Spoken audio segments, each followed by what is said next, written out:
How's it going, everybody? My name is Jay Keith, and on behalf of me and my wife Jessica, I just want to thank you for watching this video. Thank you for embarking on this journey with us. And if you're asking yourself right now, what is this journey all about? What is this video all about? What are you doing? What's going on? Don't worry, you're in great company with specifically me and my wife, because we have no clue what's going on. We have no clue what is going to happen with these videos. We just know that we have a vision and we have a calling, and we're gonna walk in that, and we're gonna walk in faith and hope that there's a plan for all of this. So if you're like us, there's probably two questions that you have right now, which is, what is this and what is happening? And I think those two questions are going to be the epicenter of this channel, going to be the epicenter of this stage of our lives, and maybe it's the current stage of your life. You know, what is this and what is happening? You know, and it's probably not just relatable to this video, but I think it's relatable to life, right? What is this life and what is happening in it? But I can't answer those questions, but I tell you what, I can answer the first question, which is, what is this? And I can only answer it specifically to what is this video. And this video is an introduction into hopefully a long line of videos, maybe a video blog, YouTube sermons, whatever you want to call it. But you know, what is this is essentially an introduction to that. Whatever that may be, it's an introduction to what's going on in our lives right now and what we're going through, and hoping that, you know, revealing those things and the struggles in our life can speak truth into somebody out there, anybody out there. And we hope that if it just reaches one person, that it's going to be worth it. There's a lot of truths that God is speaking in our lives right now in the struggle that we're in, and we're hoping that by sharing this, by me getting out all the things that God is revealing to me, you know, that God will bless that and God will share it with whoever needs to hear it. So that is kind of part one of what this is. And so I figured, as an introduction video, the best way is probably to do a little bit of the backstory and a little bit of a description of where we currently are. And where we currently are is I lost my job. I lost my job on Friday, and boy, does that question, what is happening, really strike home right now. And what is this? You know, what is this, God? What is going on? And for the months leading up to this past week, me and my wife had been praying really hard that God would move in my life, that God would move in our marriage, God would show us what the next steps are for me, because at the end of the day, I knew that I wasn't fulfilled in my job that I had lost. I was in a sales position. I was recruiting, actually, the first time I'd ever done that. And I'd come from an outside sales background, and so sitting in an office, sitting at a cubicle, anybody who knows me knows that is probably the number one way to make me go just bonkers, and it did just that. And I ended up not being successful at producing. And you know, as a man, that is something that is very hard for me to accept and to realize that I just wasn't good at it. I just wasn't good at my job. And I think other men can relate to that, and thinking that, you know, if we don't have success in our workplace, if we're not producing, if we're not providing money, if we're not financially growing, if we're not growing in our careers, then that can have a direct effect to our worth and a direct effect to our marriage. And as we start to see ourselves as being unworthy, and we start to see ourselves as lacking, we project that, and we start to think that our wives feel that way about us. And then for the last 4 months, that has really come to fruition in our new marriage. And so, you know, as I was trying to figure out really what I wanted to do with my life, we started just praying really hard that God would reveal himself and that he would move in our lives. And about 4 weeks ago, about a month ago, my direct supervisor came to me, and she essentially told me, hey, you know what? This just isn't working out.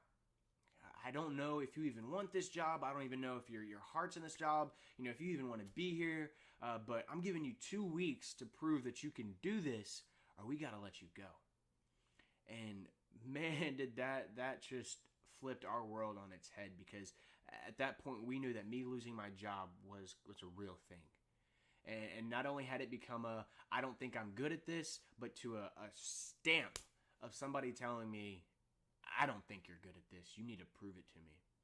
And so I did my best. And it was kind of interesting that through that time, my normal anxiety went away. Me and my wife struggle pretty heavily with just anxiety of daily stuff, of things that are so far beyond our control.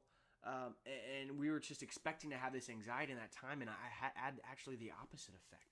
I started to think, it is what it is. Whatever's going to happen is going to happen, and God is going to take care of us. And so I was able to have that mentality, and actually I ended up working harder. I ended up trying to work harder in my job and recruit more and fill those positions that I needed to fill. But at the end of the day, I kept falling short.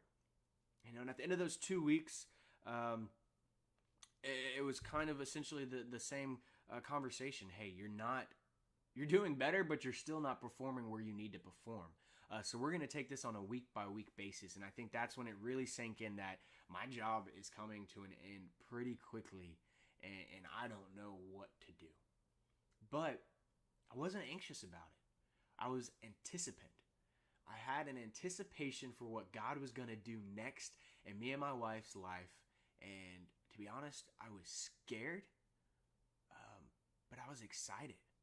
And I think if you're honest about your walk with God and your walk with Christ, if you're not scared just a little bit, you're not walking in the fullness of God's truth, and you're not walking in the fullness of His calling. And we decided that we're going to do that we're going to start getting back involved in our church. We're going to start tithing the way we need to tithe. We're going to start putting everything we have into God's calling in my life and get back to that soft whisper that He spoke into my heart at the age of 17 of, you're called to speak my truth. You're called to tell people of how I've worked in your life. You're called to walk with them through their life and share those things to help them better their relationship with Christ. And so me and my wife began to pray. In the last 2 weeks, we started to begin to pray heavily that God just move. Just move. That began to become the theme of our marriage. Help us to remove bitterness. Help us to remove, we wanted to get involved in different ways in our local church. And I wanted to be a pastor. And who knows, when you want to do something and you feel that calling, you want to do it right away. And it just wasn't working. And so I didn't know the plan. I was like, God, if you have this plan, you got to show me. You got to tell me what's going on, what to do. What is this and what is happening? And He brought up the YouTube thing again. And I kind of put it on the back burner like I had for the last 3 years. And just said, you know what, that's really not what I want to do. I want to be a pastor. You want me to be a pastor. So that's what I'm going to try and do. And I just put it on the back burner. And at the same time, started looking at other sales jobs. And I hadn't quite realized that maybe I'm not happy in sales because it's not fulfilling the calling that God has put in my life. And so we just started praying more and more and more. And, Thursday night, we just prayed really hard about God, just move, push us to where we need to be. And woke up Friday morning, went to work, and halfway through the morning, got the call into my boss's office and was essentially, hey, you knew this was coming. You're not performing. You're just not good at this particular position. You're called to do. He even said, like, hey, you're meant for something else. I don't know what that is, but it's just not this. So we got to let you go, and good luck. And man, that hit me really hard, because again, it was for the third time hearing that I wasn't good enough, and that I wasn't meant for where I was. I wasn't meant for that particular job. But at the end of the day, all I heard was, you're not good enough. You're unworthy. You're lacking something. And I remember gathering my stuff very calmly, walking down to the parking garage, got in my car, called my wife, very calmly said, hey, I was let go. And she said, okay, what next? What now? Where has God called you? What has God called you to do? That's really the question that we needed answered is how do we start moving forward in the calling that God has put on your life? And so I hung up the phone with her, and it finally just all hit me, and I just broke down. And it's like, God, If you have a calling for my life, I need you to tell me now. I need a miracle. I need you to provide. And I need you to show me and tell me what next. And again, start the YouTube page. Start getting out there your heart. Start getting out there that my message, God's message, because somebody needs to hear it. Somebody like you, somebody that's going through something like you needs to hear it. And so here we are. This is what this is, right? And what's happening, we still have no idea. And to kind of give you some background of who I am, I grew up Catholic. I was raised Catholic, raised by my mom. My parents got divorced when I was 2. My brothers moved out when I was about 8. So for about 10 years, it was just me and my mom on my own. And I struggled with a lot of depression. I struggled with loneliness. I struggled with inadequacy. I struggled with dealing with not having a father figure in my life. I struggled with a lot of different things that caused a lot of hurt in my life. And so I did what a lot of people did. I buried it. I pushed it deep, deep down inside, and I buried all of those emotions. And, and I started getting more involved in the Catholic Church, but I realized that just wasn't fulfilling me. I knew about Christ. I knew what he did. I knew about God. I knew about the scriptures. I knew about the hymns. I knew about a lot of different things, but it wasn't fulfilling me because there was no relationship. And if you're honest, you can say that you can get super, super close to God and know everything about him, but at the end of the day, not be fulfilled and not truly have a relationship with him and still be lacking something. So at the age of 15, I started building this relationship with a friend, and he was involved in a youth ministry of a local church in South Houston, around the Pearland area, where me and my wife grew up and went to high school together. And through that church, I learned more about this person, Jesus, and I learned more about how to build a relationship with him. And at the age of 17, I went to a summer camp with this church. That is the place where I can pinpoint and say, that is where I was saved. That is where I experienced God for the first time, and where I truly had a one-on-one experience. And that is 1 out of 3 times in my life that I could say God showed me his presence.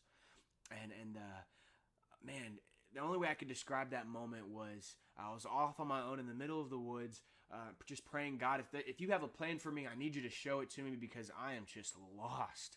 And I remember being on my knees and just crying very, very hard. And God just literally, I felt this embrace. I felt God literally arms wrap around me and say, I got you. I'm here for you. I am your father.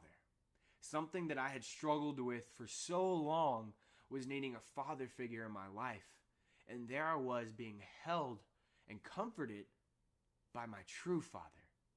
And man, that put me on a trajectory that has landed us here, and landed me here, and landed me and my wife here. And at the age of 19, I was able to go back to that camp and work as a counselor. And through that summer, God started to rip away the box, rip away the cage that I had buried all of those feelings in. And I started to experience love for the first time. I started to experience joy for the first time. And I also started to experience pain for the first time. And I knew that I wanted to help people, and I had a calling and a desire in my life to help people. And for me, that translated into helping people with their problems and helping people with their struggles and their pains and their brokenness. And for me, that the first thing that came to mind was psychology. And so I decided that I wanted to study psychology, and I wanted to be a therapist, and I wanted to help people. And so I moved to College Station to go to Blinn and be on the A&M psychology program. And I started to learn psychology and sociology, and I loved it. And I loved getting into people's minds and figuring out how to do that and how to help them and how to figure out their problems. But at the end of the day, I hated it. I hated College Station. I hated being there. I didn't have a support system. I was miserable. I was depressed. I was going through so much pain. And I remember at one point just falling down on my knees and just flat out crying and laughing almost. Laugh crying is what my wife calls it, saying, God, I need you to show me what the heck is going on. And I just remember laughing, thinking of God just looking down and saying, man, he is just all kinds of messed up. But for whatever reason, that made me think that he was at least watching. He was at least watching over me, and I had the thought that maybe I needed to go through this struggle of dealing with my storm and dealing with my pains and find new ways to move and get closer to God. And think of that as a baby in a crib almost. And sometimes baby you just gotta let them cry. Cry it out. You can't always go to them because they're never gonna learn how to deal with some of the things on their own, and they're gonna never grow to the next stages of their life. And so I took that and I started getting more involved more involved in the Christian world of College Station, which it's prevalent there, and there's a big movement in College Station. Started attending breakaway services, got involved in a small group of a local church, started going to these awesome worship nights, and that was the second time that God had came to me and held me tight. I was in the middle. I showed up at this house, this address, and they have a worship services there led by college students. And I remember showing up, and there was only two guys with guitars, and I was like, well, this is weird. This is strange. I don't know if I want to hang out here. I was a little bit early.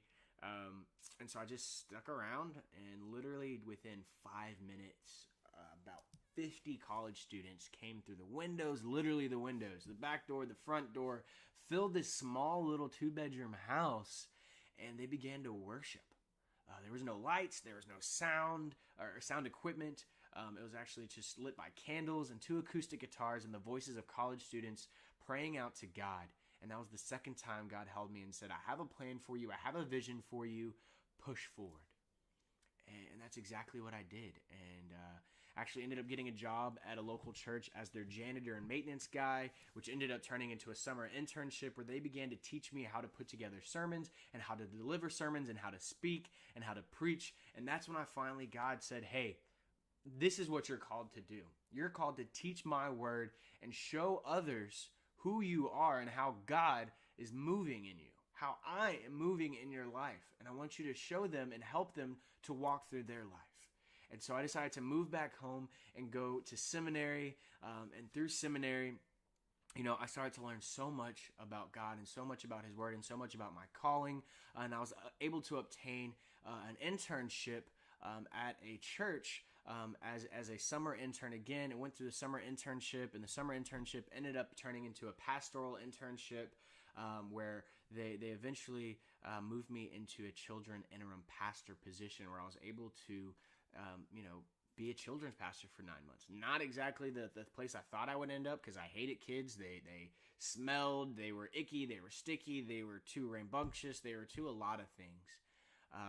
But I grew so much teaching to these young kids and dealing with hurt at such a young age. I learned how to grasp their attention. I learned how to speak better in a more, in a way that brought them closer. I learned how to work with volunteers. I learned how to do tear up and set up. I learned a lot of different things that were going to help me in my ministry as I move further along in my life. And I just grew in those different ways, but there was something going on in the background as well. As I was also working part-time in sales, and and that kind of has the mentality of more, right? More. Always sales is about more. And as being a pastor at a pretty large church, that started to creep in, and I started to give in to my inner desires of wanting to be on a platform and a pedestal. On a platform and a pedestal, and I started to seek after the title of being a pastor instead of what God had told me my calling was, which was to teach his word, to show people how he moved in my life, and to help them move in their relationship with Christ. And I ended up getting in a relationship that I fell into sexual immorality with her, and I ended up getting fired from that position. I ended up getting let go. So for the first time, again, I was told that I was unqualified for ministry, and man, did that tear me up, and it really scarred me for the longest time. And probably for the last 3 years, I've carried that on my back as being unqualified for ministry and unqualified to teach God's word. And there's a lot of things that went on in that time, and a lot of different, pain, and a lot of different people that have come and spoken in my life. But I ended up falling into sales because that's what I knew. And for the next 4 years, I was going to push through and continue in sales. And that's how I became full-time in the position that I was as recruiting it. And ministry took a background seat and a back seat in my life. And that all came to a close this past Friday. And so here we are, and there's three verses that have really been getting me through that, and that's Genesis 22:1, which is essentially where Abraham got tested, and God called out to Abraham, and he said, "Here I am."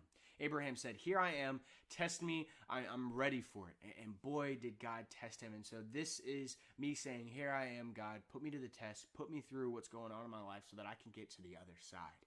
And of course, we know Romans 8:28 says that God moves and works with all things together for the good of those who follow him and for the good of those who he has called to his purpose. And I believe God has called me to his purpose. And Matthew 6:34 says, "Do not worry about tomorrow, for tomorrow will care for itself. Each day has enough trouble of its own." And those are some of the things that God is putting in my heart. And I just want to share some of the messages that are to follow. One of which is the difference between anxiety and anticipation. And the other one has to deal with the desire to be individually known. And how to guide yourself through a world that has such a big desire to be individually known in our generation. So I hope that you will join me and that you will join my wife in these new stages of our life, in this new chapter of our life, and that you will walk through this journey with us as we start to answer the question of what is happening and what is this. So thanks, guys.